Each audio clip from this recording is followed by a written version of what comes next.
Hello, this is Dawn Bennett with Touch Remedies again, coming to you with another episode. I'm here today with Rachel Hogg again. So welcome back. This is our second interview conversation together because we had so much to talk about. Rachel is a licensed psychologist here in Minnesota. She specializes in stress and anxiety, especially for working women who are in management positions. So I'm so happy to have you back. And I know we've talked about a lot of different things, but why don't you start with some of the thoughts that came up that we weren't able to talk about last time around touch and physical contact and your experience with it? Absolutely. Thank you for having me back. I really appreciate it. I had probably way too much fun talking to you last time, which is probably why the video got a little long. But yeah, I was thinking about it and I was like, oh shoot, I should have talked about this. I should have talked about that. So here we are. And actually some things have changed in my life since last time we talked. And I really wanted to hone in on that as they relate to touch and you know, the interview that we're doing here.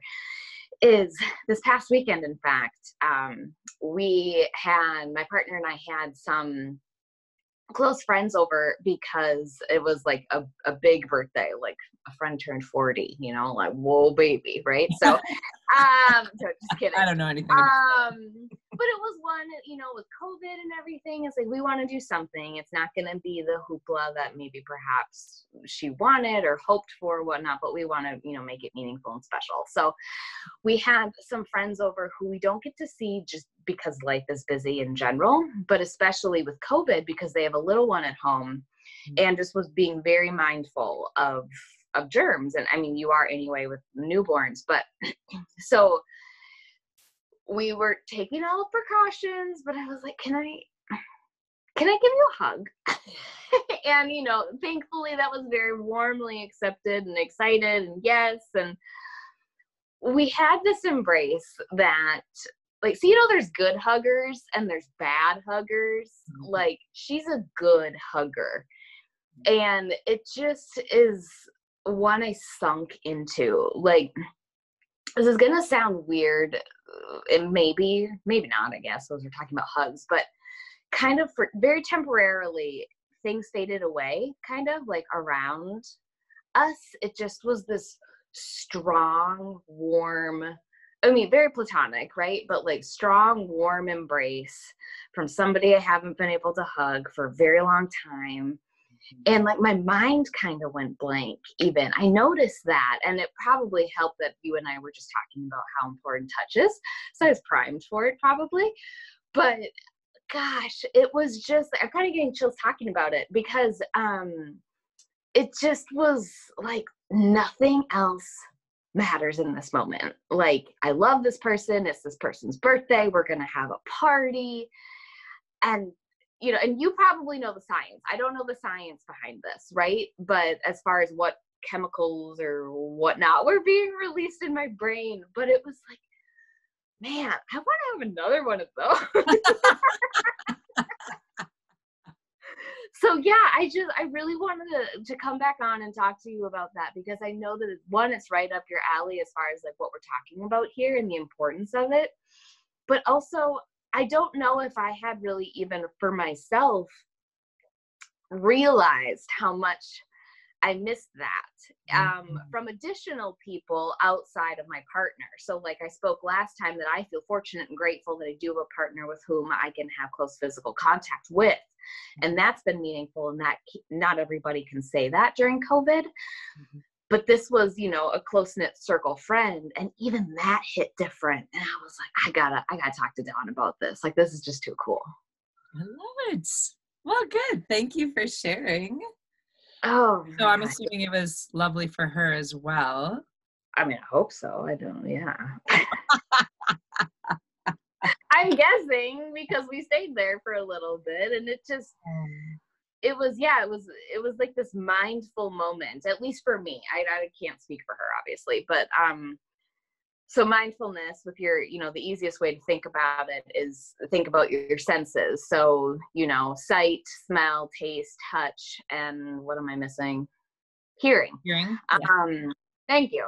And kind of what I was trying to get at is when like the room kind of faded away, it was I need more of this. And whether it's from hugging or from my cat or but being very intentional is always going to be the number one key for mindfulness. And so it was kind of a good reminder for me too, to do that, and just how calming it was. Jeez. Right. Yeah. That's a good awareness. Thank you for sharing. Yeah.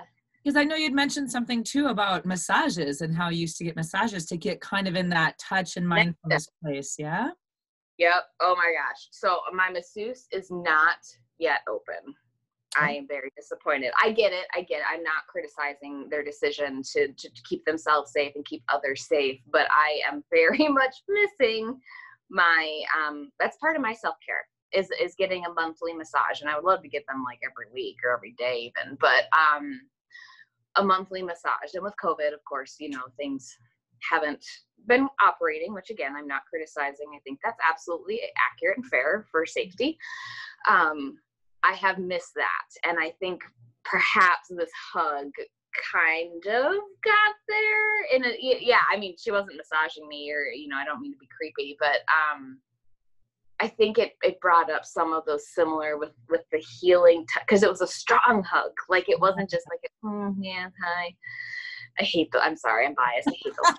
But, so I think that pressure, and again, you would be the expert on this, but the pressure of that physical touch and the embrace could probably be similar to what a masseuse does as they, and I don't know the science behind massage either, but yeah, I that is chomping at the bit.